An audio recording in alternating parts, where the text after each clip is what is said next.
Just give me a glass of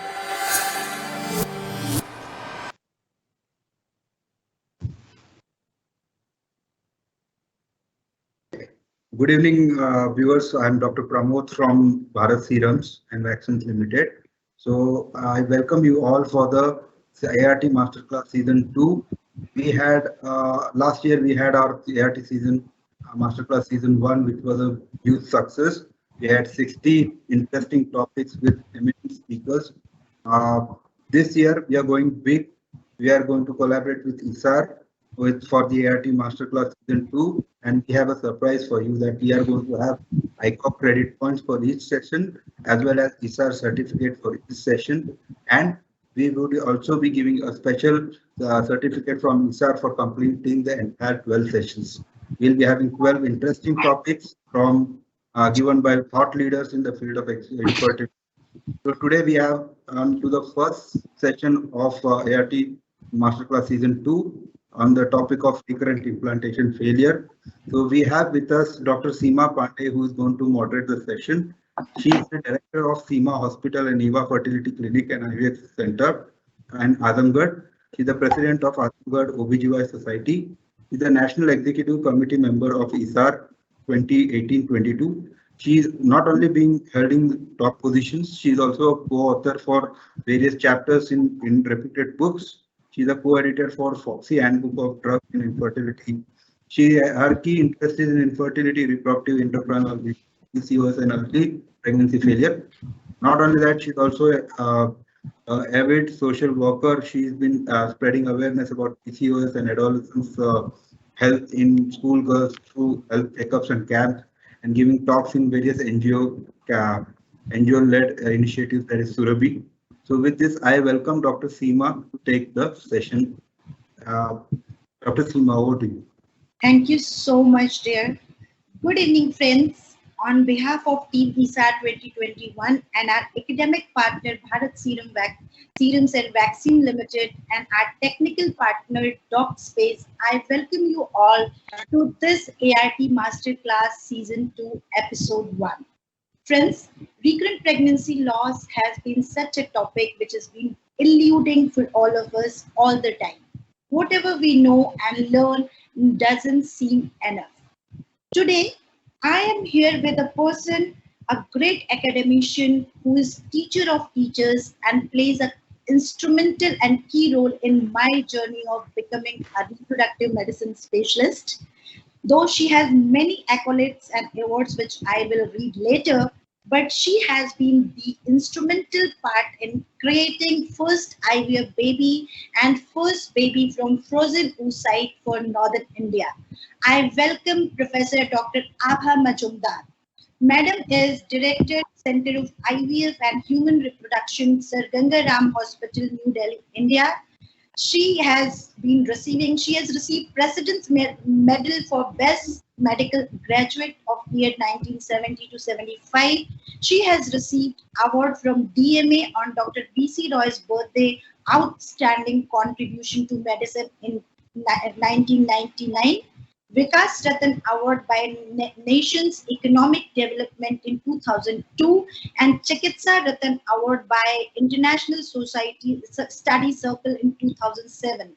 Ma'am has also received Time Medical Excellence Award in Ops and Gynae by Hippocrates Foundation in 2014. Abdul Kalam Gold Medal by Global Economic Progress and Research Association 2015. She has received Rashtriya Gaurav Gold Medal Award in 2017 and Best Teacher Award and many, many more. I welcome Madam Professor Dr. Abha Majumdar. Ma'am, stage is all yours. Thank you, Dr. Seema, Dr. Kalke, and the team DocSpace Plus, as well as Bharat Serum. Can you hear me, or I'm too sort of inaudible? Am I audible? Okay. Yes, so madam. Thank you everyone for giving me this platform. Every time I get an opportunity to speak, it sort of makes me wiser a little more about that subject. And being an IVF specialist, this is one topic which always intrigues me.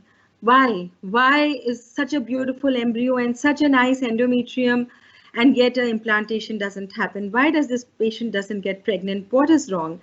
And this is what I'm going to sort of talk on today. And let me see, how can I minimize this little box of mine? And let me screen share myself. Okay. So what I'm going to talk about is recurrent implantation failure in IVF. We could recognize recurrent implantation failure only after IVF came up in this century. When IVF was born, when Louis Brown was born, we understood the basics of reproduction. Implantation and embryo formation were two different mechanisms, and they had to coincide, they had to orchestrate together to be able to lead to a viable pregnancy. And therefore, from IVF came the word embryo implantation. When we talk about embryo implantation, then every single menstrual cycle aims at endometrial growth and receptivity, which is a steroid-dependent phenomena and is targeted to create a window of implantation which spans from day 20 to 24 of a 28-day cycle. Now, for instance, okay, why is it not moving up? This is the window. So look at the window. This window opens up in between 20 to 24th day of the woman's cycle, and it aims at one single function, which is to make the endometrium receptive for implantation of embryo. It is like a jigsaw puzzle. I have tongs between underneath, and the embryo has to grow tongs so that it just clutches into this endometrium. If that does not happen, or it happens earlier or later, it will not be able to implant on this endometrium. So only after development of IVF, it was understood that implantation failure is a major rate limiting step in happening of a successful pregnancy. The endometrium may be good, the embryo is still not developed its implantation potential. The embryo may be good and the endometrium may not have developed. So this is what made implantation failure occurred, because either the seed, that is embryo, was defective, or the soil was defective. And there was a third thing also, which was environmental factors. They also contributed to implantation. A seed may implant in the soil, but if the water and nutrient is not correct all around it, or there is fungus, or there are other insects, then the plant or the seed may not implant. So what does recurrent implantation failure mean? It means if more than 8 of 8 cell or more than 5 blastocysts transferred. I mean, this was in 2004, Reinhardt gave this definition, but then it went on changing with the development of IVF. Then it became 2006, Margolit's definition became most widely accepted, where they said failure of 3 cycles with reasonably good embryos transferred, or failure to achieve a clinical pregnancy after transfer of at least 4 good quality embryos in a minimum of 3 fresh or frozen cycles in women under the age of 40. So 2014, Cogland's definition became universal, that it has to be 4 embryos, 3 cycles, age less than 40 years. Then very recently, when PGS became very widespread, 2 good morphology euploid embryos, if they fail to implant, then also we can start investigating this case as a recurrent implantation failure. What are the causes? I've tried to make it very, very simple for you. So just follow it. Either the cause is in the uterus, or it is in the embryo, or it is in the environment. So these 3 are the basic places where the defect happens.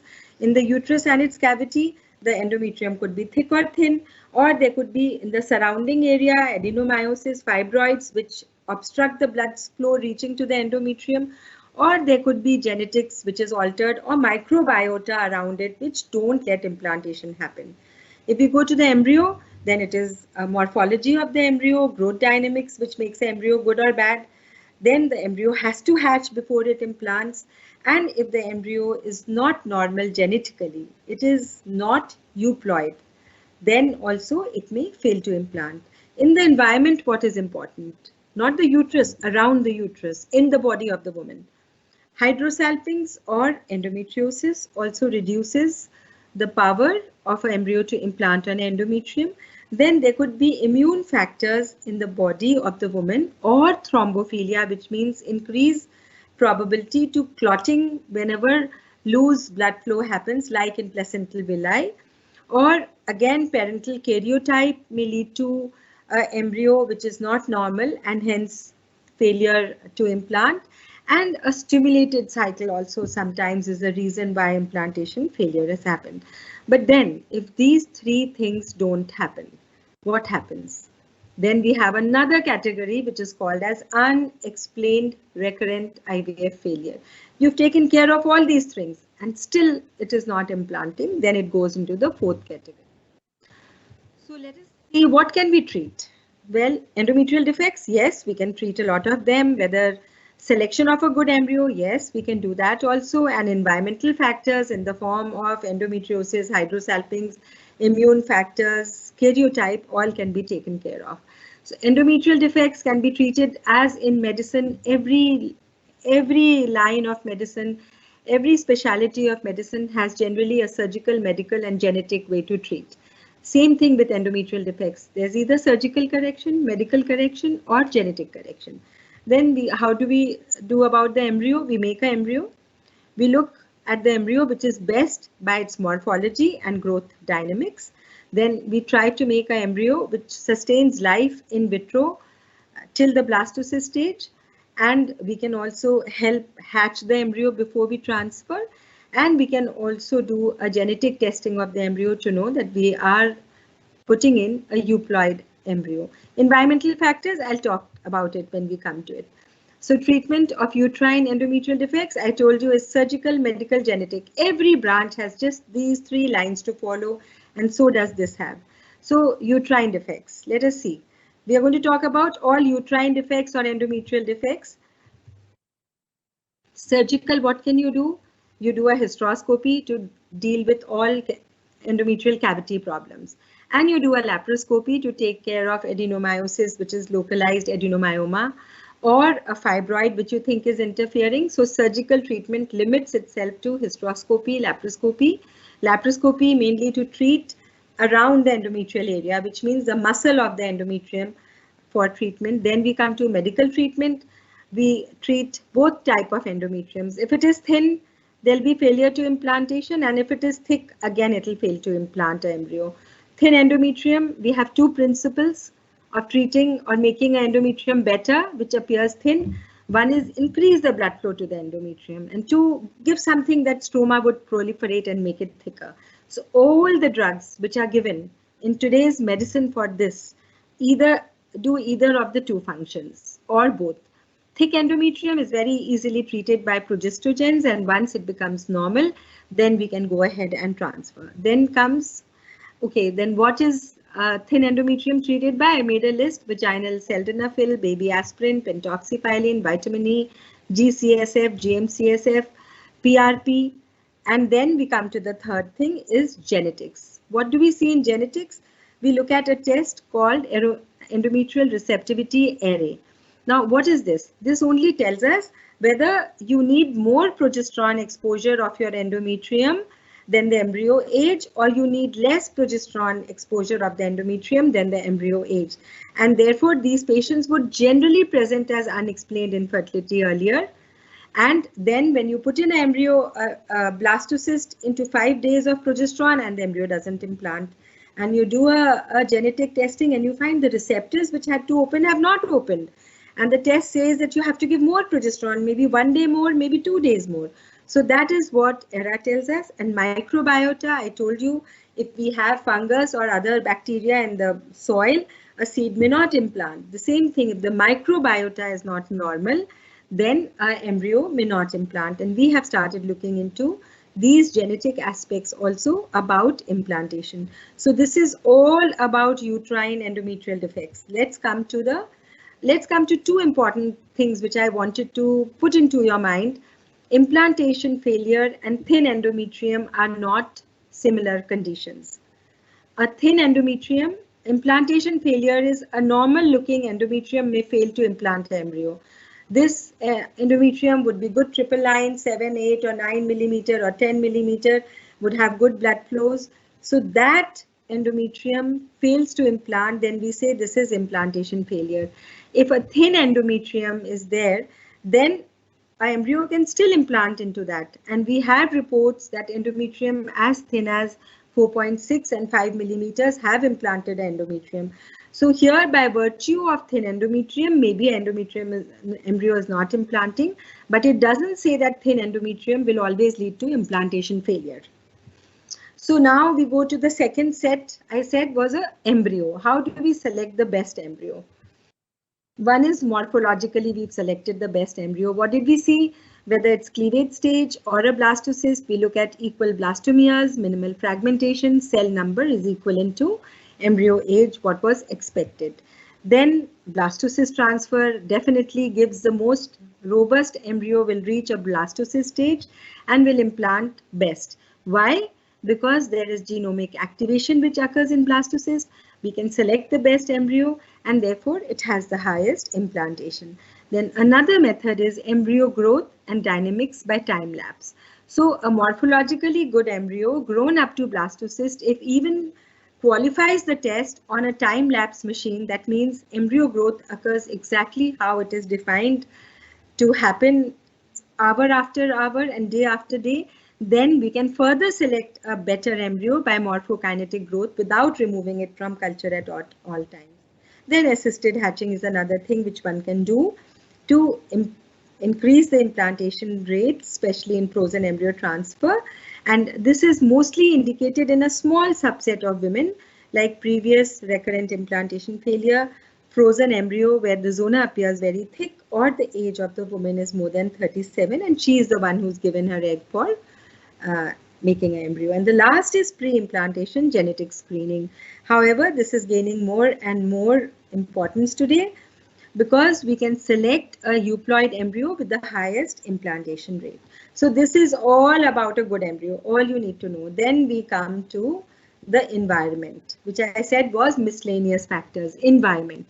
One was endometriosis, adenomyosis. So here, if you don't want to do a surgery, she's already had a surgery, then maybe GnRH agonist for 3 to 6 months, pre-IVF or even pre-embryo transfer. When I say pre-ET, it is pre-frozen embryo transfer. It significantly increases ongoing pregnancy rate. It increases endometrial receptivity by upgrading the alpha-5 beta-3 integrins. Apart from that, if there is hydrosalpinges, we understand that it lowers the implantation rate by 35 to 50%, but please do not jump on every hydrosalpinge to remove it. Smaller hydrosalpinges, less than 10 millimeters, or unilateral hydrosalpinges really don't reduce the implantation rate. Look at other factors before you think of putting in a laparoscope and clipping the tube, especially if it is a frozen pelvis, because we might do more harm than any benefit by clipping hydrosalpinges. Then drugs for ovarian stimulation. Controlled ovarian stimulation may lead to unnaturally high hormonal levels, especially high estradiol levels, even progesterone may rise earlier, and all these factors reduce the implantation rate.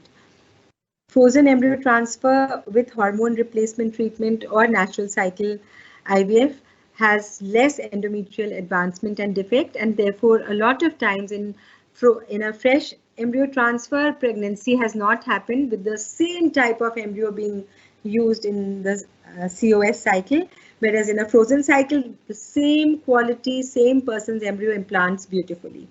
Then there is parental chromosomal translocations are seen with increasing frequency in women who present with recurrent implantation failure and should be part of RIF workup. Last of all, but not least, is the increasing the possibility of crosstalk by immune acceptance. And I will spend 1 or 2 slides on this because I want to clarify your ideas about what happens at crosstalk by immune acceptance. First, we have to understand what is the aim of immune therapy. One is to create a pro-implantation environment. We want to make implantation happen. And what is the aim of intravenous immunoglobulins and steroids? They modulate T and B cells, NK cells, CD56 monocytes, and macrophages. And in modulating, what do? they down-regulate antibody function of the body. As soon as the antibody function goes down, this foreign antigen, which is in the form of the fetus, is accepted more readily by the endometrium. This is the theory behind using IVIG and steroids. Then comes LIT and intralipid. What does this do? Now, IVIG and steroids had reduced the antigen-antibody reaction. LIT and intralipid coats the trophoblast. They just form a coating over it so that embryo is undetectable by maternal immune system. Now we come to natural killer cells. There is so much heard and done about it. Now we have to understand there are two types of natural killer cells, the peripheral NK cells and the uterine NK cells. Phenotypically and functionally, both are different. Both are part of immune system and express surface antigen CD56, right? CD56, which IVIG and steroids suppress. Now just look at the differences between peripheral NK and uterine NK cells. Less than 10% will resemble uterine natural killer cells. 90% are CD56 dim and CD16 positive, whereas they have significant cytotoxic activity. Uterine natural killer cells, on the other hand, only appear in the mid-secretory phase. So peripheral NK cells, you are taking a blood sample. Uterine NK cells, you'll have to take endometrial biopsy. 80% are CD56 bright and CD16 minus, little cytotoxic activity. So uterine NK cells in any case have a very little cytotoxic activity. So what are we doing by looking at peripheral NK cells when we want to really know, and we don't know what are the levels of uterine NK cells, how much is cytotoxic, how little is not cytotoxic, where to bring the levels, do we do the testing again? So such tests are not to be conducted where we don't know the answers of the test. Then I bring you to the role of immunotherapy in vitro fertilization. This is a guidance from Practice Committee of ASRM, published in Fertility Sterility 2018. Good evidence to recommend against routine use of low-dose aspirin and corticosteroids during stimulation or luteal phase to improve live birth in ART cycles in general population. And this is grade A evidence.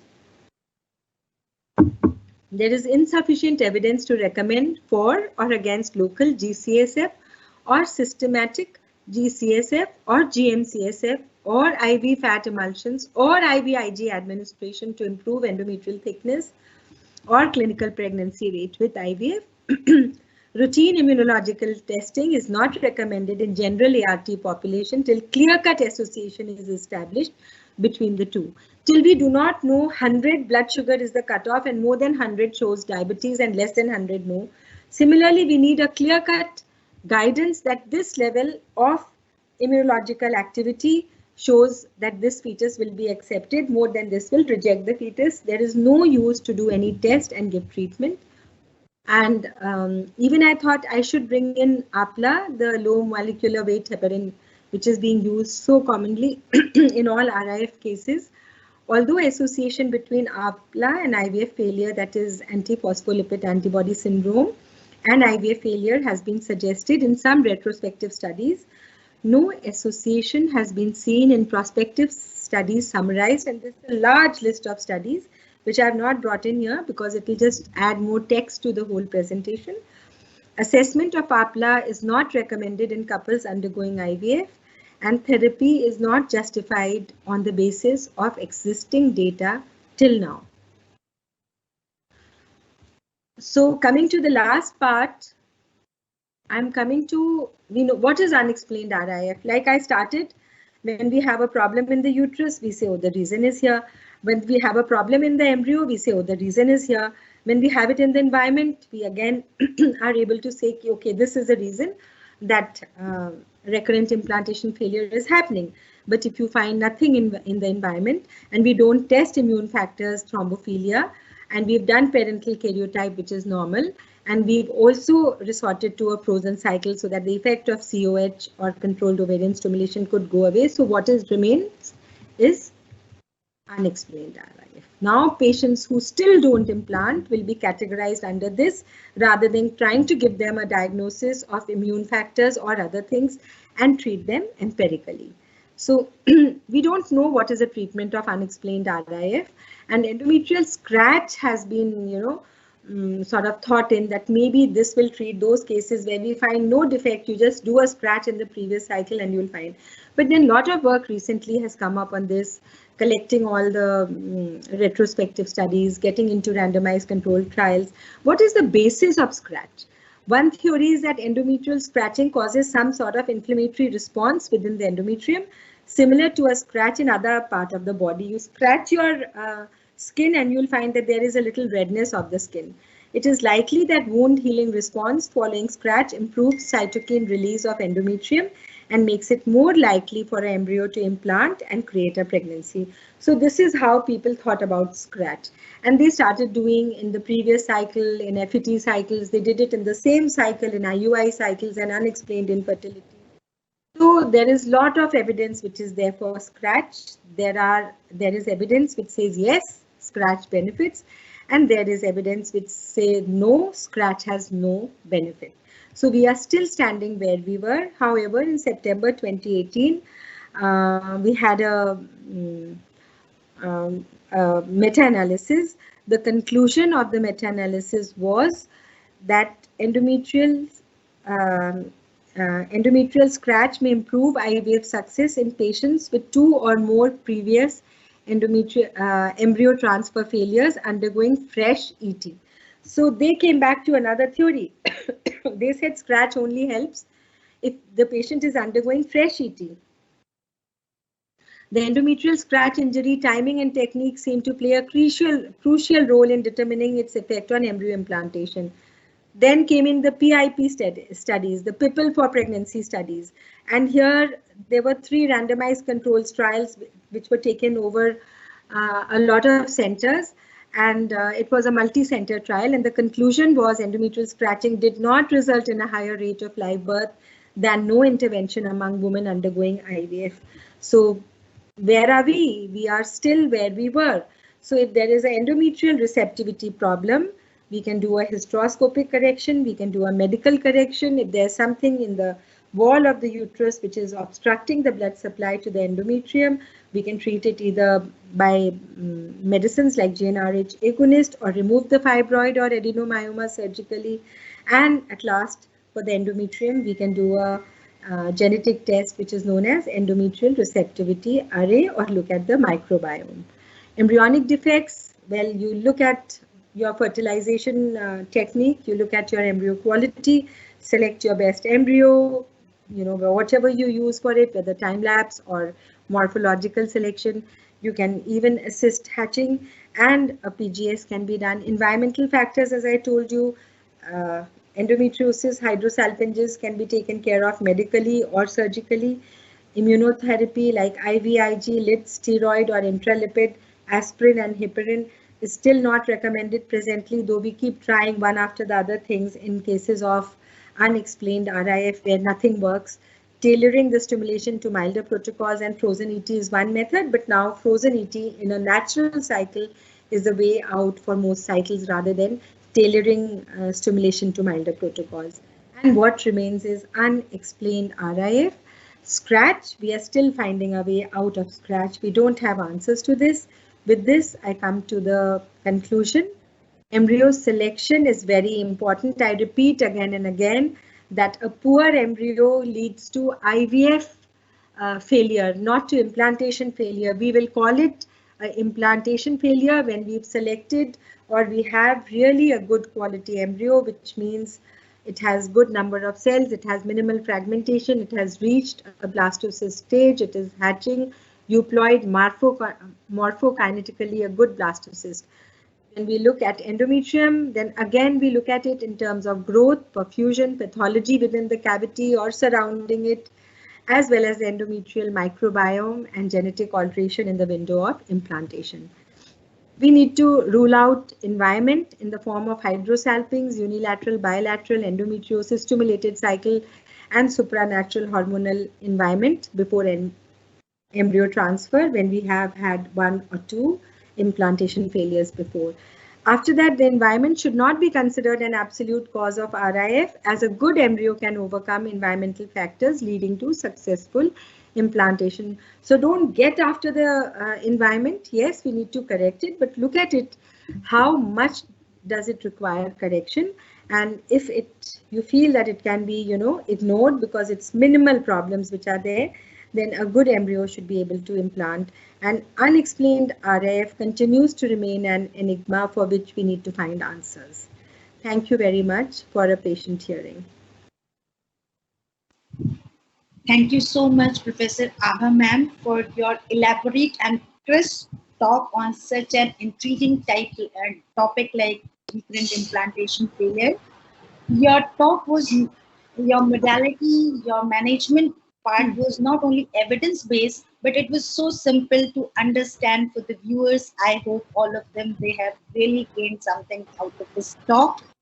Thank you so much, ma'am. I'm glad that you could understand it, and this is what the whole aim was, that I could make it understandable, or even memorable. For my students also, I tell them, try to get enough evidence, but just enough that you can remember.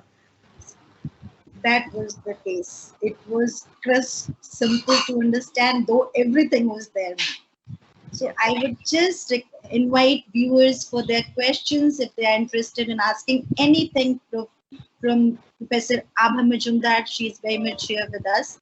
And we are also joining our Secretary General, Dr. Kedar Ganla, who will take over the questions, I think. I can read the questions which are in the meeting chat. If you want, you can read them and then I can answer them. Yes. The chat box already has some questions, I think. Dr. Abha Majumdar. Ji. Good evening, Dr. Kedar Ganla here. Yes, Dr. Ganla. Hi. I have a couple of questions for you. If you don't mind, can I ask you? Yeah, sure. Okay, in your slide, you've written thick endometrium, the treatment with a progesterone. Now, I must have attended so many lectures and so many panel discussions, but very few people are, really know how to handle thick endometrium. So you've written progesterone. So do you recommend it to give high progesterone dose or something? Let me elaborate the answer. Sure. If you want to know the details, see, a lot of times PCOS girls come and their basic problem is a thick endometrium. People go on giving ovulation medicines and they say, oh, the patient is not getting pregnant because you're not correcting the endometrium. She had unopposed estrogen acting on her endometrium for so many months and years, and the endometrium became so thick that even when she had a withdrawal bleeding, it remained 6, 7, 8, 9 millimeters. And on top of that, we are going on giving ovulation-inducing drugs to induce ovulation, but implantation fails to happen. What I like to do is, I always like to do endometrial thickness, want to assess it, not any time, but generally following a bleed.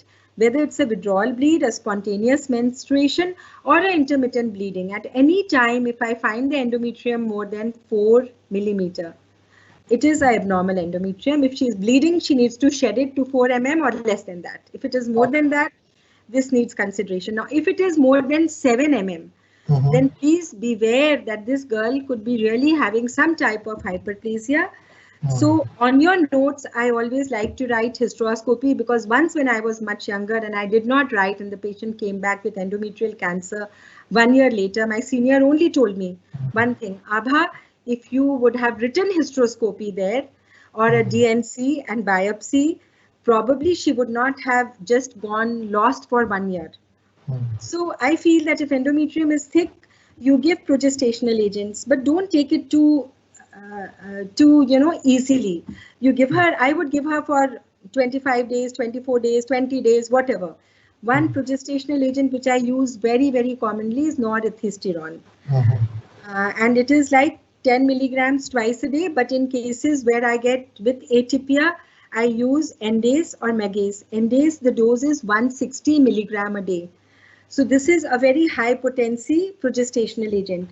It is to be used in cases where there is complex hyperplasia, where you've already done a DNC, but otherwise norethistyrone is the drug of my choice. I think nothing works better than that. A dose of 40 to 60 milligram is generally enough. Don't reduce the dose because you have to correct the histopathology. So just don't go on symptoms that bleeding ruk gaya to hum dose kam kar denge. Give a constant dose for 21 or 25 days. Look at the endometrium when she menstruates. Prepare her that you'll have a heavy menstruation. You may have pain. Take a painkiller, but do ultrasound on day 3. And if the endometrium is still +4, give her 1 or 2 more cycles of progestational agent.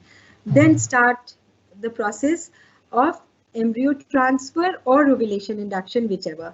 In a COH cycle, you can start the COH if the endometrium is 6 mm. It won't harm you. But then freeze these embryos. Don't implant on that endometrium. Correct it first and then implant it. If the patient gets hyperplasia, as you know, say a simple hyperplasia, Yes. then how many months of progesterone we would recommend, Simple or is it necessary? hyperplasia, 3 months should be more than enough. 3 months. People who are very impatient call them after 2 months and see. Complex hyperplasia may take a little longer. And if it is with atypia, then I also give metformin and GnRH agonist with that. And always repeat a sample. And very recently, I've converted a atypia into a normal simple hyperplasia with 6 months of metformin, GnRH agonist, and NDACE. I think that's a very important take-home message for everyone. We knew that the progesterone was the only treatment option, but giving them metformin and GnRH analog is Yeah, Dr. Kedar, I'll tell you how they become all additives to each other. GnRH agonist will reduce the estrogen levels. Yes. On a long-term basis. Metformin reduces the endometrial mitosis. Okay. So excellent. The 3 things, that is how metformin helps to reduce the incidence of OHSs when we give it in PCOS patients undergoing IVF COH. Excellent. All right, so the 3 drugs act in conjunction. Very nice, madam. I learned something very important today. Seema, why don't you take some fun 1 or 2 questions from the chat box, then I ask again questions. Thank you, Dr. Kedar. Yes, ma'am. The next question is, what is your favorite adjuvant in your practice, and for how long do you continue it? From one of the viewers. For what? Adjuvant for what? For recurrent implantation failure in general, it is written. Nothing. I don't use medicines. I teach my students that the lesser medicines you have on your prescription, the better doctor you are. Please talk to your patient more, explain her your views. Don't think that they are deaf and dumb. They will understand your scientific views if you explain them. And if you tell them that no medicine is going to improve, maybe if you are on the overweight side, reduce your weight. Otherwise, just do a little exercise every day. Make your nutrition better. Take a bowl of salad every day. This is my general therapy to everyone who has problems. And plus, I think of reasons where what am I missing out? Is there something in the embryo? If my embryologist says embryo is really good, I trust my embryologist. But then I have to look at the endometrium, the adenomyoma, the fibroid, then whether there is any endometriosis which needs to be tackled or hydrosalpinx. And as far as immune factors, I'll tell you, when there is unexplained RIF, I will be honest to tell that I do tend to use low molecular weight heparin. I'm being very honest with you, even though there is no evidence to support it. But it becomes like imperative कि 2 बार 6 बार patients आते हैं failure हो गया. I don't use it in our first cycle, but if our first cycle fails, then I know that there is something more to it. And very rarely we've been successful, but I would say this is anecdotal, this is coincidence. I still would not put it on paper to say, and in fact, I've asked my juniors to look into all the cases where we have given low molecular weight heparin, thinking that this is RIF, and what is the statistics of its work? Has it worked for more than people whom we've not given? And that will give us the true answers. But I don't think that this is the treatment. Even though there's so much said about heparin, not the other ones, about fragment, that it does have an implantation potential, that it increases the crosstalk between the embryo and the endometrium. But there is no evidence to support it. Yes, ma'am. Thank you. I hope viewers, by these pearl of wisdoms, your concepts are being clear, and next time you'll also try to use lesser drugs. Ma'am, next question is... Seema, what is the adjuvant which people use?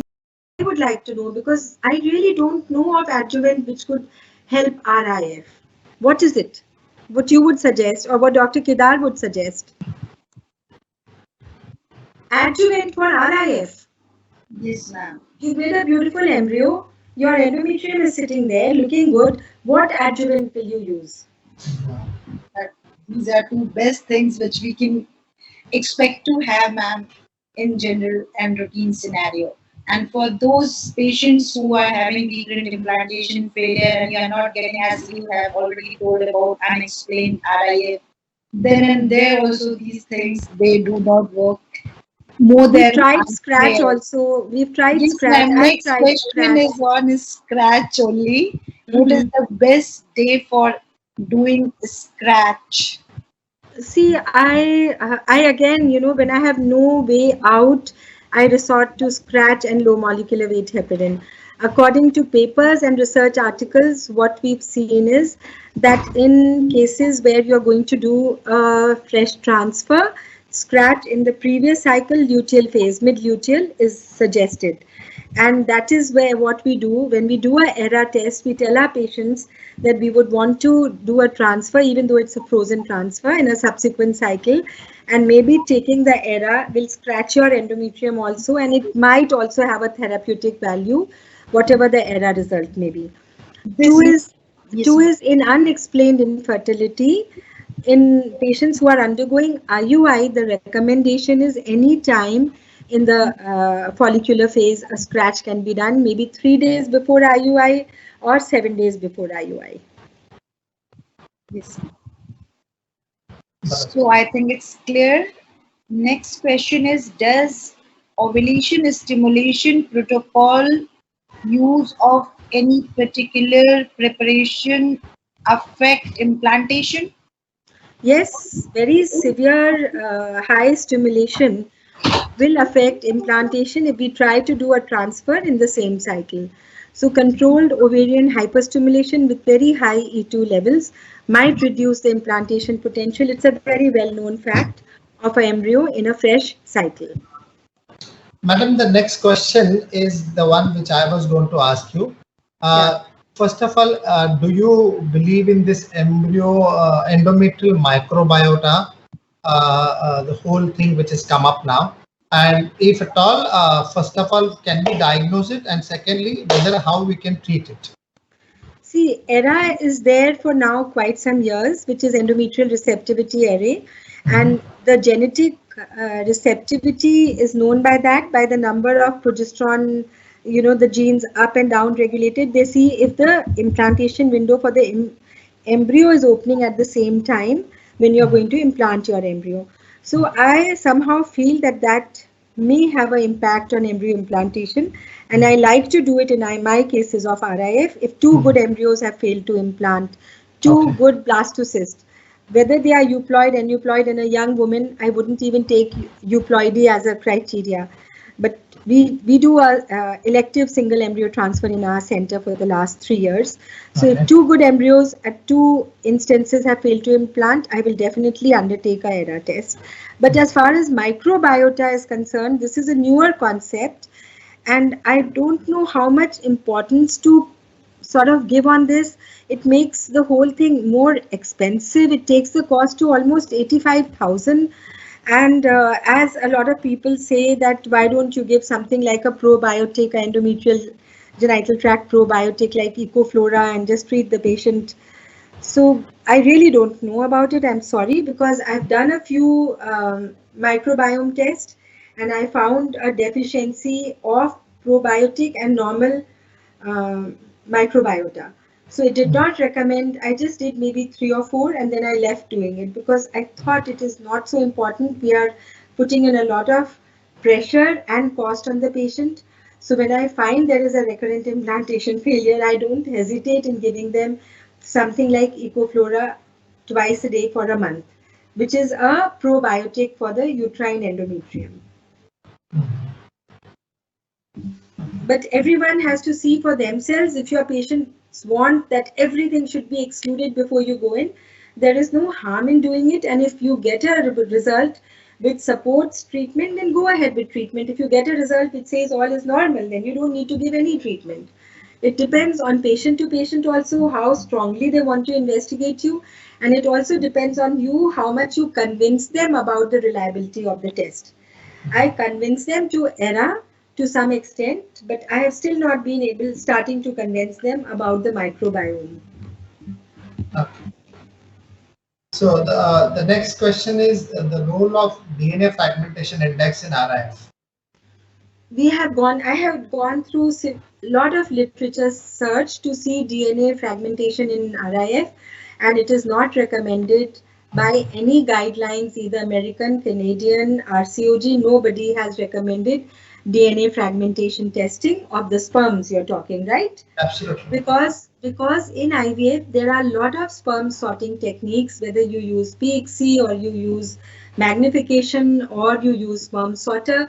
So there is a way to get good sperms which are assumed to be having normal DNA amount, not fragmented DNA. So there is very little role. Even if you do a DNA fragmentation and it comes instead of 30% to 40, then the tests are so different that Absolutely. every test has different results, different cutoffs.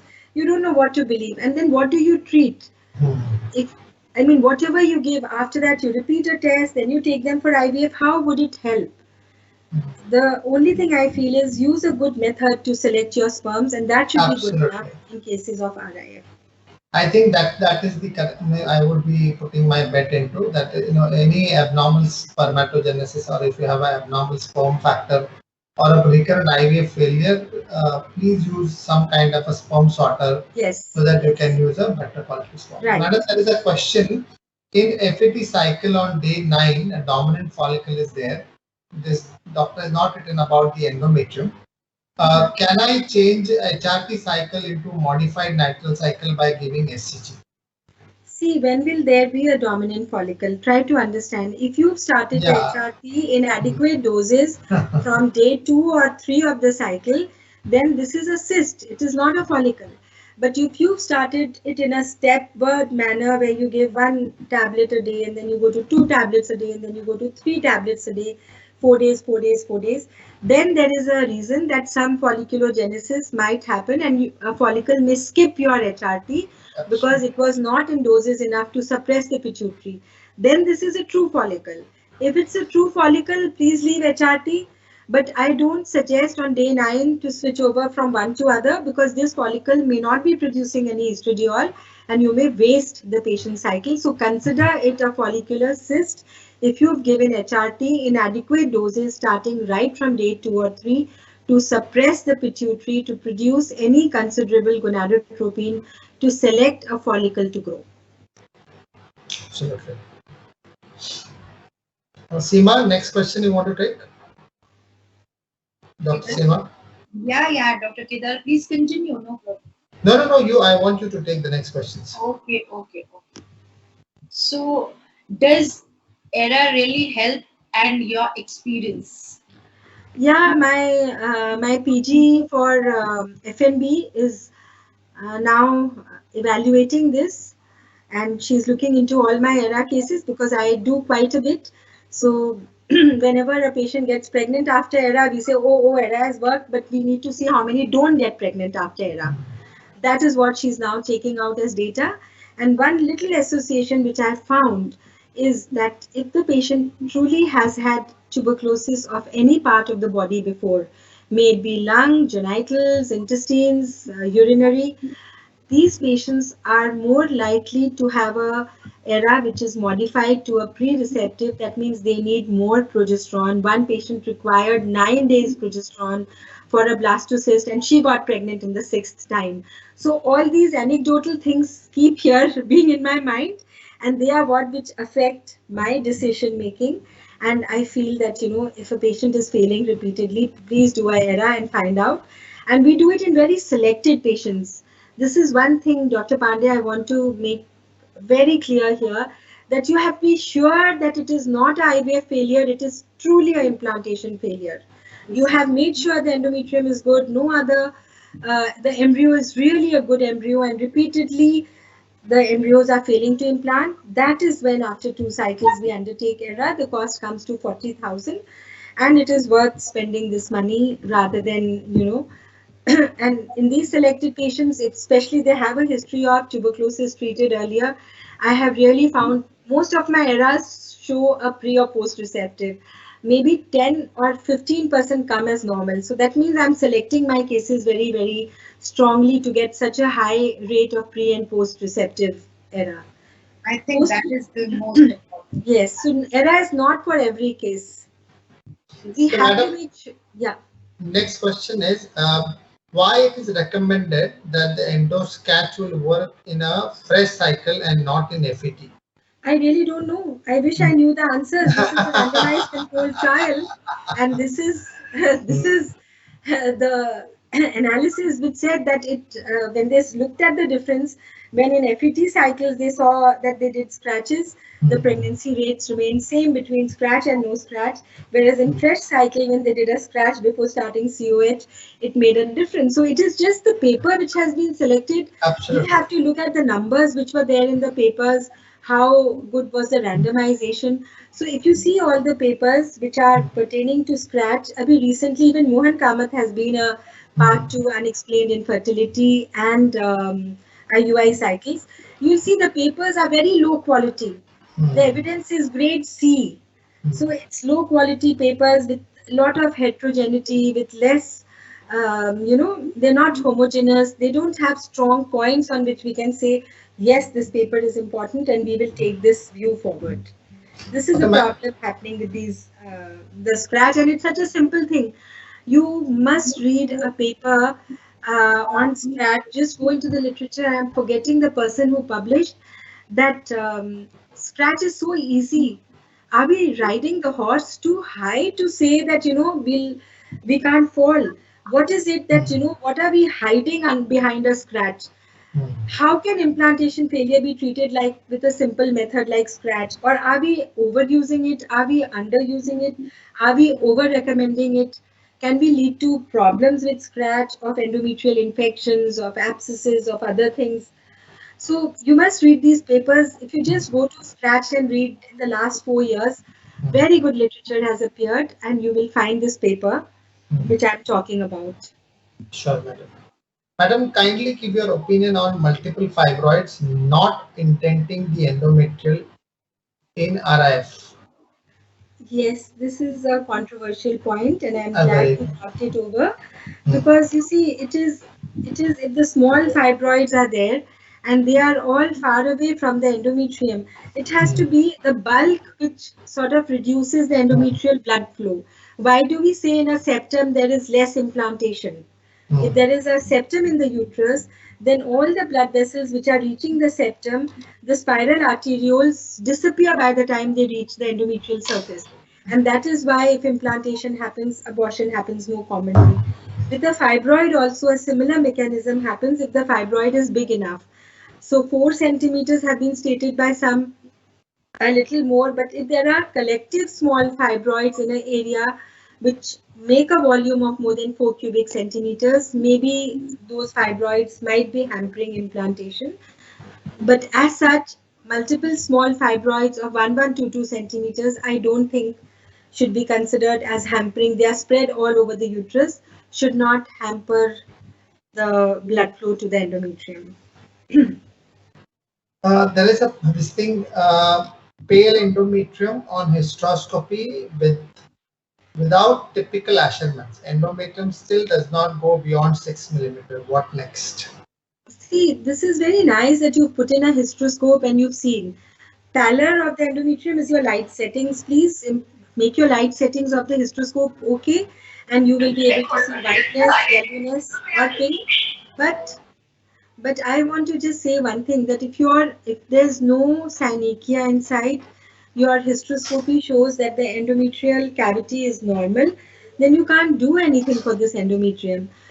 You see this endometrium in a natural ovulatory cycle just at the time when she is ovulated, and look at it, how much it grows. And if it grows to a certain amount, that is the endometrium which this patient will always grow. So don't bother. You can go ahead with the transfer on this endometrium.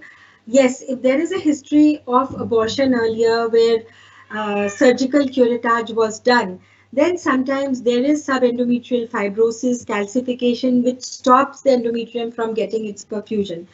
But otherwise, if there's no such history, the endometrium in an ovulatory cycle also grows up to 6 millimeter.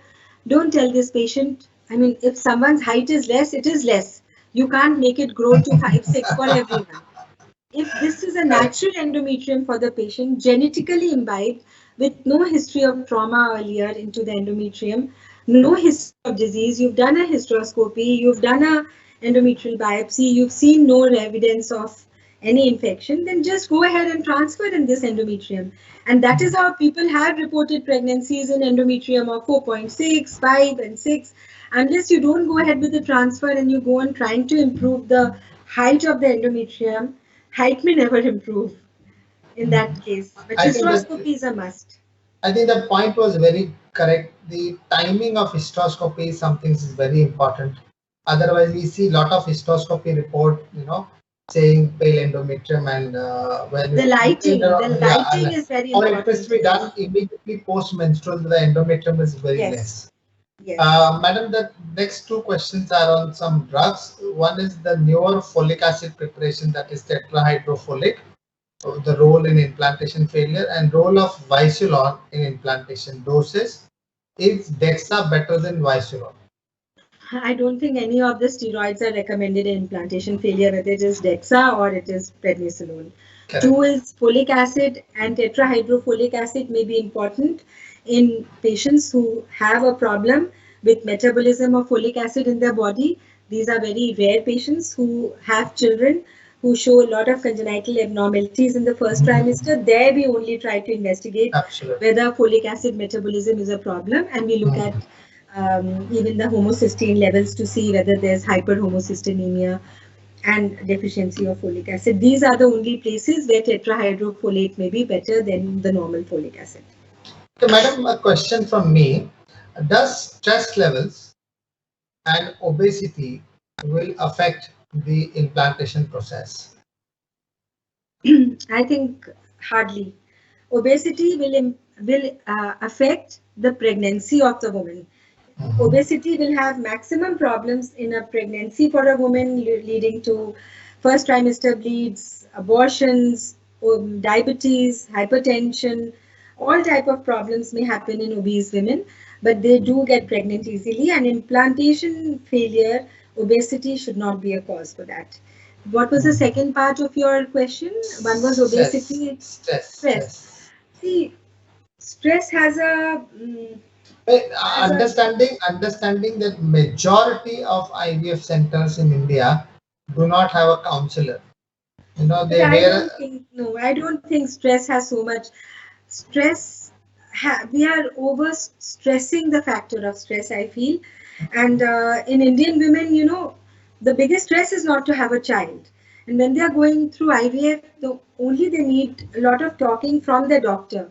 Talking by any other person doesn't give them that type of, sort of confidence. I've seen a lot of my juniors doing lovely talking, and I hear from the background that they counsel them so well. Still, they would want to come back to me and ask me, is there a problem? So I don't think stress can lead to implantation failure. Stress can lead to a lot of other small problems, little hormonal fluctuations here and there in body, and cytokine production, endocrine production. What we are to be very honest, I read a very nice paper in 2020 on endometrial blood flow and stress. Okay. And it does say that in some patients who are highly stressed, by the chart, the questionnaire, they found that the blood flow was a little less in certain part of the endometrium, or the endometrial blood flow was less. Maybe this will require a little more insight into it. Yes. And moreover, nowadays we are going on adding so many investigations to our armamentarium.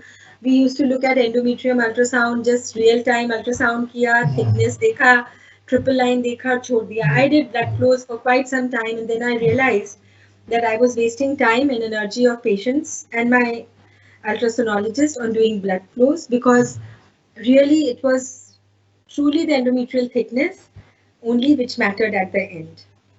Thickness and its type also. I think the next question will interest you a lot. I heard about them today only. Would you suggest only ERA or ERA, EMA and Alice trio? Yeah, you see, we've already spoken on this. EMA and Alice is for the microbiota. Oh, okay. So microbiota is, one is to see the flora, whether it is adequate, and one is to see if the microbiome needs an antibiotic to correct. Okay. So I already told that I feel ERA, still I have more confidence. Emma and what is it? Alice. Alice and Emma are, I think I need to, get into it, find more cases, worthy it, and then I go into it. I'll have to do more work on this to have confidence in doing these two tests. Even the people who made the test do not even ask us to do this. They don't even promote it so much. So I feel, I don't know how much should be the confidence to do these tests and to treat over these tests. Madam, do you recommend the people to start using sperm sorter for IUI cases also? Not really, because Clear cut. density gradient is very good, and sperm sorter will not give us enough sperm density then. We might have a much lower counts. In IUI, the counts matter, the motility matters. So I don't know. I will have to ask some of my embryologists to say whether sperm sorter can be used for IUI preparation. There is a one sperm sorter that's come out for IUI, and there are hardly any papers on it. Does Madam dydrogesterone or a micronized progesterone is better for RIF, or a combination of both can be used? No, I would give a micronized progesterone alone. Why will I use a combination if I think that the progesterone has to work well? I will give a good company's progesterone. I will use something which I find more trustworthy. Progesterone is coming now from about 40 companies. We don't know which one to trust. So maybe the age-old ones which we trust most, we will just go ahead with that. Dydrogesterone is a good drug also, but I don't use it too often, except where there is extreme allergy to vaginal products, which I see maybe 1 in 100 patients. There I would definitely use dydrogesterone for luteal support. There is again a question that there is an adenoma in the posterior wall of the uterus. GnRH depots indicated. Madam has said very clearly 3 to 6 cycles of GnRH agonist can be given, and then one can do FET. I think, am I correct, Madam? Yes, you covered it. You covered very correctly. In fact, Dr. Kedar, it was very interesting to hear the IFS conference last year, where a lady from Sweden spoke on GnRH agonist in cases of endometriosis. She gave this for even 1 year till the uterus became near normal, and then they did their FETs. So she said you have to bring your uterus to normal, and you can continue to give them GnRH agonist with a little add back and maybe calcium and all that. Don't need to bother, but bring the uterus to normal and then do a FET, and adenomyosis will not affect your implantation at all. I wouldn't go so far, but yes, I have given it for 4 to 5 months. One of my patients, Poonam, is this time pregnant with a huge adenomyoma and 2 surgeries. I did not have the heart to tell her that have another surgery. So she went on GnRH agonist for 5 months, and then touch wood, she got COVID also, but she's 33 weeks at the moment, 31 weeks. So it does work, I think. Then there are some questions on adjuvants, which you said you're not doing it. Role of endometrial compaction after starting progesterone in implantation. I really don't know what does this question mean. If it can be made clearer, I'll be able to answer. Patient with connective disorder who are on steroid, should it be continued or given during ART? That should be disease driven. All the drug treatment which the disease requires, patients with transplant come for IVF, and we can't stop their steroids, so they are on steroids. Patients with rheumatoid arthritis, with autoimmune diseases, they are all they come in their remission phase, and all we make sure that they are not on drugs like methotrexate, and they are on something which is sulfasalazine and on steroids. We do continue them, but we like them to be on the lowest dose possible when they are getting pregnant. Yes. Madam, role of endometrial tuberculosis in very important. I feel endometrial tuberculosis is one reason which will always lead to implantation failure, but we need to diagnose it correctly. We need to make sure we're not over-diagnosing it. And if it is unexplained infertility, don't think of endometrial tuberculosis, because tuberculosis will start from the tubes. It will affect the tubes first, then it will come to the endometrium. And PCR is now not a standard test for looking at endometrial tuberculosis. So do a hysteroscopy, do a good curettage, send the curatings for histopathology, and if that is normal and the tubes are patent and there's no evidence of tuberculosis elsewhere in the genital tract, please do not think of endometrial tuberculosis. Unexplained infertility doesn't need an explanation in India on the name of endometrial tuberculosis. If there is a lesion, 100% they need treatment. And I've had patients where I had 2 implantation failures with thick endometrium, and she had received ATT somewhere for 1 year. So we thought there is maybe disease has gone, and she came after 3-4 years. Endometrium was thick, 2 implantation failures happened. I said, you have to go for a hysteroscopy because endometrium is thick. It was frank tuberculosis of the endometrium, and she was resistant tuberculosis, and we had to put her on treatment for almost 1 year and 10 months with a second line treatment. So these are the cases where the endometrium looks a little defective. You must put in a hysteroscope, investigate. If you find tuberculosis, please go ahead and treat, but don't diagnose unnecessary cases as tuberculosis only because you found no other reason to explain her implantation failure or her unexplained infertility. Next question is your take on hysteroscopic cavity correction and enhancement and its role in recurrent implantation failure. You see, for me, the most important factor which leads to synechia and endometrial cavity problems is not tuberculosis, it is a previous curettage, a previous abortion and curettage, which makes the cavity bad, and repeated curetages, repeated abortions sometimes make the cavity smaller. I don't think one needs to do anything for these cavities. If the endometrium can grow till 7 mm also, these are good endometriums to go ahead with implantation. I wouldn't do any correction. Yes, if a synechia is there, if there is a little fibrous band here and there, I would snip it off with my scissor.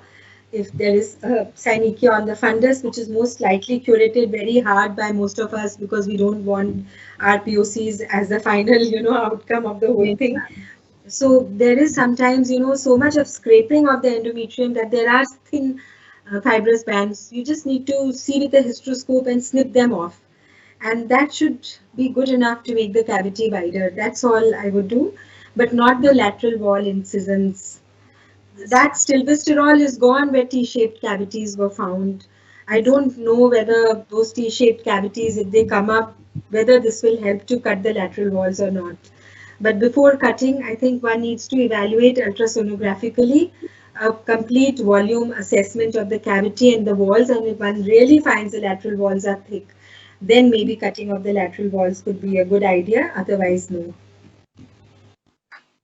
Thank you, ma'am. Next question is, what is your experience with GM-CSF?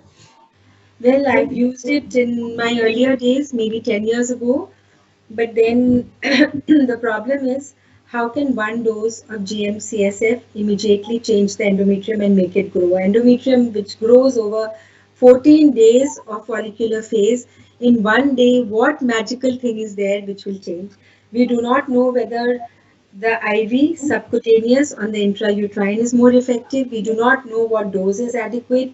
We do not know how that few drops of GCSF or GM-CSF which we put into the endometrial cavity, how long, what is absorbed and how much will flow out. Exactly. Because even when we put 0.2 ml of the HSG media, it goes right up to the tubes immediately. The first part of HSG consists of 0.5 ml of the dye injection only, and it reaches the tube, it outlines the uterus. So that little GCSF, how much is it going to stay in the cavity, how much is going to go away, how does it immediately cause an improvement within 24 hours, I really do not know. It is done generally on the day of oocyte pickup, and then an embryo transfer is done on day 3. Yes, ma'am. Yeah, absolutely right. That has led to this introspection where here also is it scratch or instilling that thing Yes. that was also being introspected. What is Yeah. exactly working and whether it is working or not. You Yes, see, ma'am. GCSF was used not for implantation failures, it was used for thin endometriums. Yes, ma'am. So we had a target to reach with GCSF. You look at your endometrium when you're instilling the GCSF, and then you look at it 48 hours later. So I don't know whether it's a magical drug and which can let the endometrium grow 2 millimeters in 48 hours. I really don't know. I used it in quite a number of patients, I think 20 odd patients, and then I hardly found differences and then I left it. Yes. Next question is very interesting, ma'am. Role of endometrial compaction after starting progesterone in implantation. I really don't know about it. I would want someone else to answer this. Bebu, you are my moderator. You can answer this. Ma'am, like I've what never. I have read that after when this follicular endometrium is converting into secretory phase, it is a preparation where a lot of vacuoles and things are happening, and that leads to natural compaction or decrease in thickness of endometrium. It becomes Yes. flabby, and that Yes. is very physiological, and it has been seen that Yes. it gives better implantation or pregnancy rate. Obviously, it means progesterone has worked. Mhm. What? So very nice. My viewer and delegate has got this answer that this endometrium, definitely we all know that the secretory phase is a phase of compaction, and the endometrium definitely becomes about a millimeter or a little more thinner than what it was at the peak of ovulation. So, or maybe later also, maybe 5 days later, it starts, showing compaction more. So maybe this could be one tool to assess that how good is the compaction, and that would tell us, that would replace the ERA test. Maybe, we would know whether we need to wait little more, has the progesterone effect come or not come, and we need to wait a day more or a day less. So this could have some relevance. I don't really know much about it and wouldn't be able to comment on it. Madam, Yes. what Yes. is your cutoff for advising a patient a surrogacy and a recurrent implantation food? If I think 4 5 times if she's failed to implant, I would start telling her to go for surrogacy. In fact, Okay. a little young girl Hmm. who had a twin pregnancy. First, she had a blighted ovum, then a twin pregnancy, aborted at 22 weeks, underwent suction, curettage, everything, and then had two missed abortions after that. When she came to me, I found a nice thick synechia sitting in the middle of her cavity. After cutting that, her endometrium is growing to 8 millimeters very well. And yet she had one implantation failure. We've got 10 blastocysts kept for her. First transfer failure, second transfer biochemical pregnancy. Now I don't know what to do. Third transfer, should I go ahead? We've got 7 more embryos. So I'm still debating whether I should do ERA or because this is endometrium which has been spoiled because of that twin abortion which developed a synechia which stayed there for 3 years possibly before it was diagnosed. 2 times she did get pregnant, but both times No, she no, no, had. no. Madam, what I'm asking is good quality embryo, good endometrium, young patient, failed 6 IVF embryo transfer. Yeah, surrogacy, Yeah, definitely not six. Even surrogacy, after right? four good attempts, For whether you put in attempts. two embryos, or Yeah, you put in one embryo, like at our center we use one. I would still single put in embryo. two in the last cycle, fourth cycle, and then tell her that maybe. But recently we had a sixth cycle pregnancy, which is continuing. But And generally after four, we start sensitizing them towards surrogacy. They may take 1 or 2 more cycles, especially those who have good number of embryos to okay. decide. But 4 cycles ke baad, I would start sensitizing my patients for a surrogacy if I don't find any reasons for their implantation failure. Any role of doing weekly dosage of low molecular weight heparin in a post FET rather than giving daily low molecular weight heparin up to 3 months of pregnancy? I I don't think think that. I would give only daily. daily, Daily is the one which straightforward, works. Yeah, straightforward. Yeah. straightforward. And looking at the There is patient's nothing weight, it like a has to be. depot in low molecular weight heparin is still not come.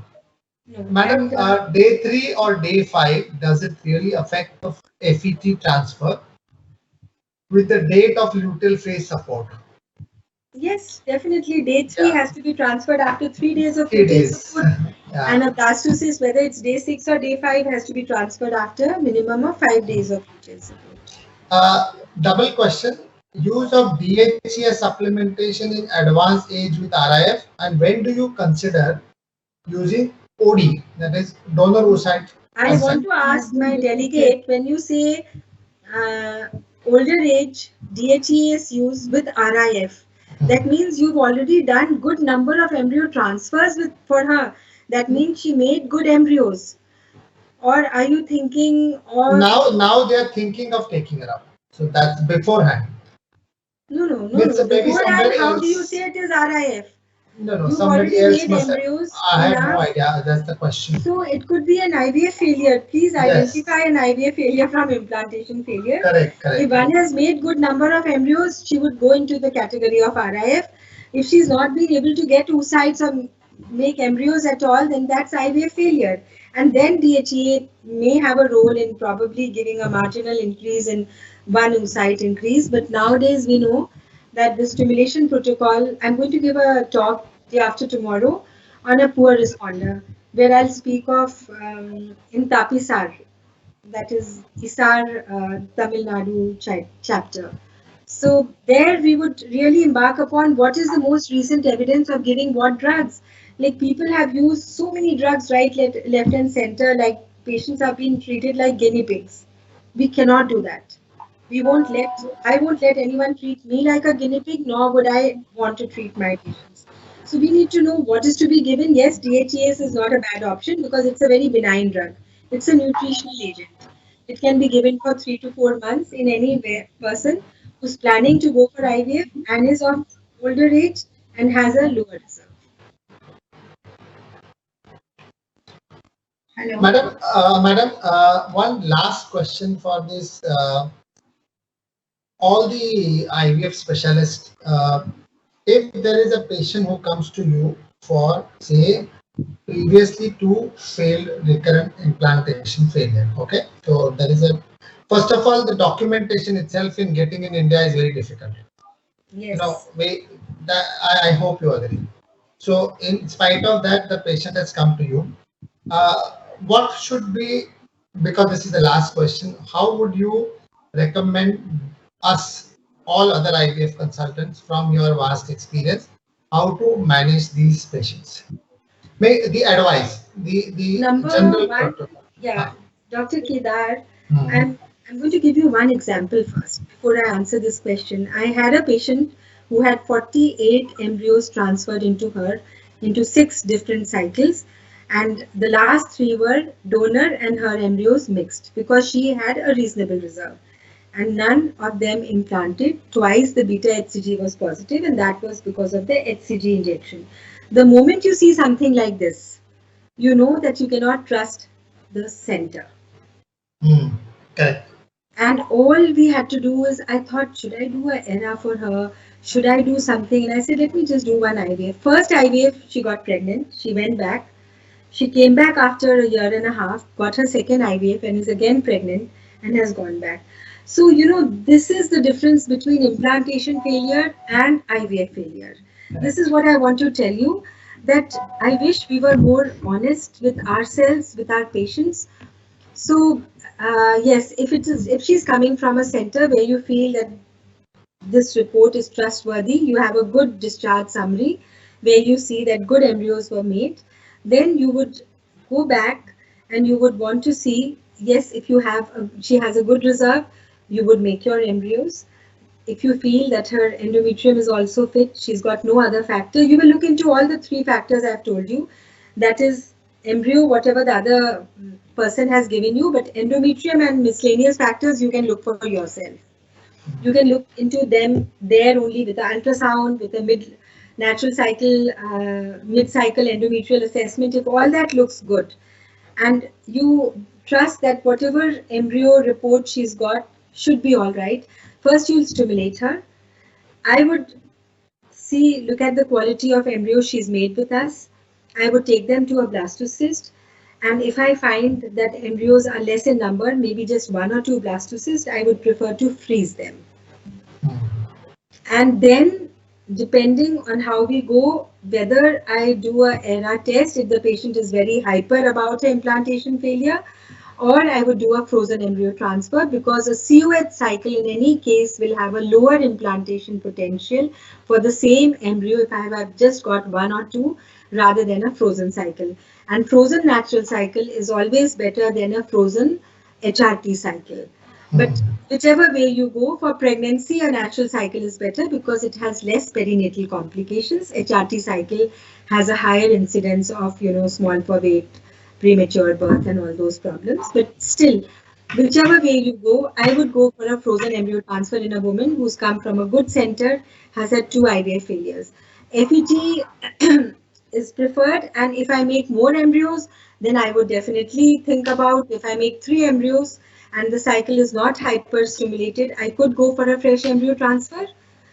If I have 2 embryos, I'll go for a FET, keep the last embryo, do a ERA test, and then do the last embryo transfer. This is how I'll go about it, but I'll trust the center which has given her a good discharge summary, and where I can feel that the drugs during luteal phase were reasonably given.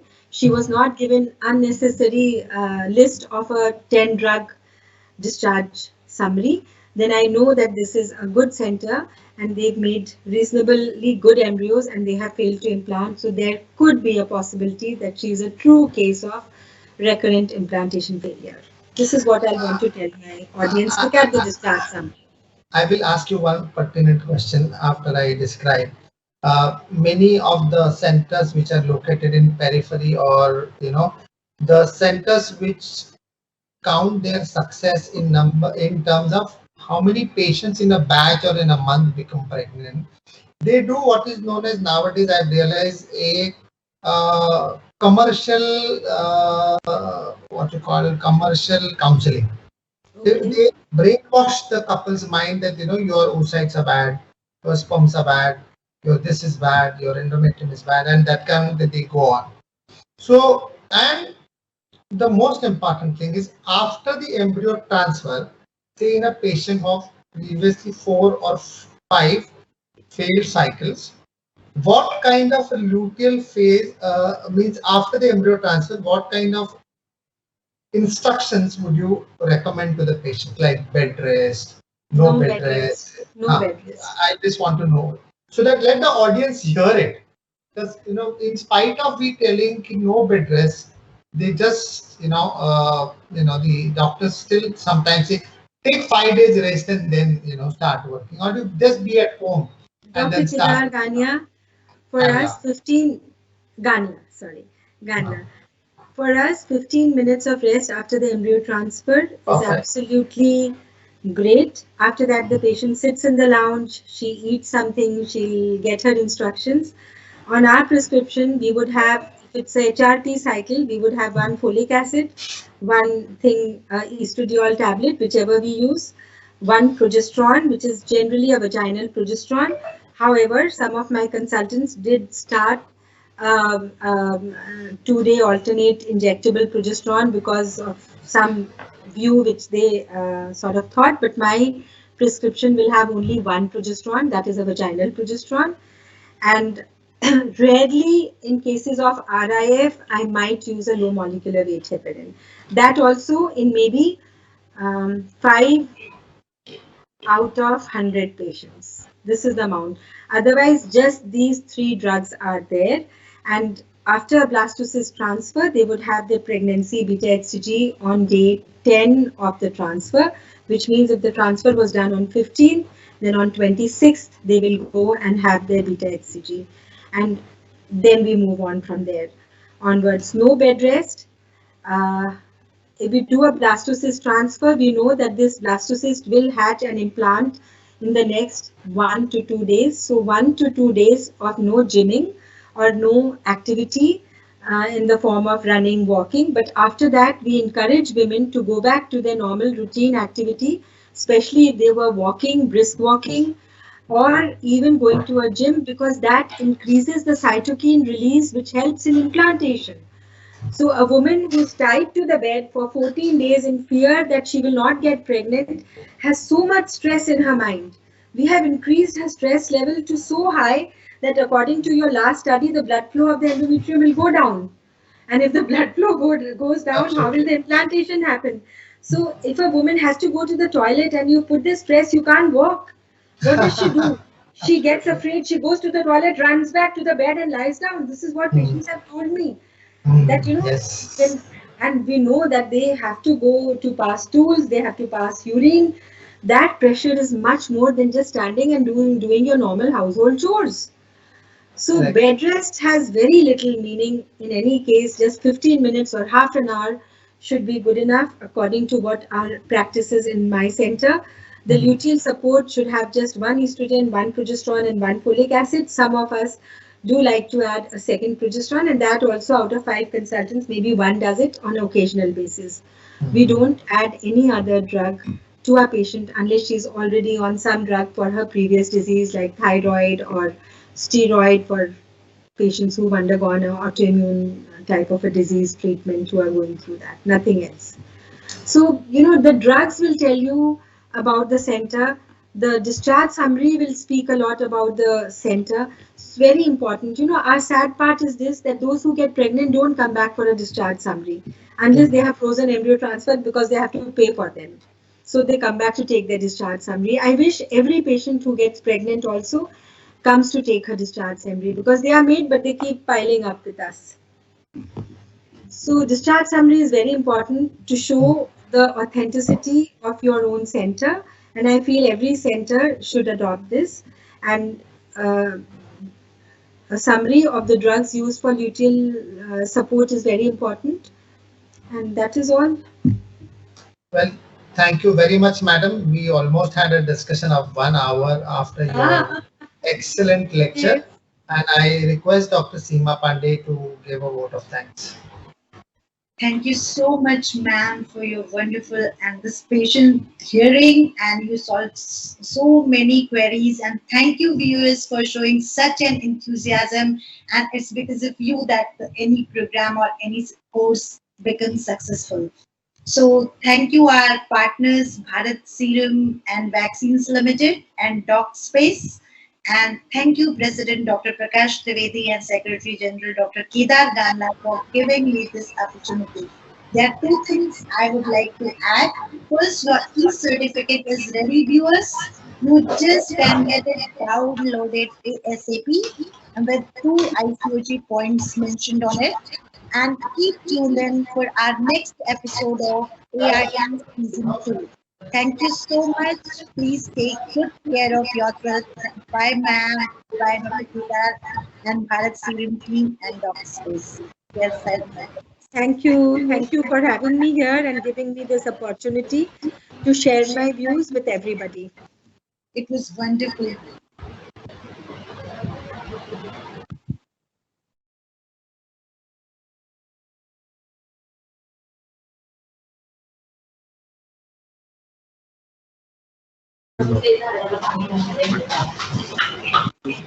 Our live viewers, after completing the session, please download your certificate. I would also my gratitude to SAR and ICOG for support. Thank you. Can't hear anything. Hello?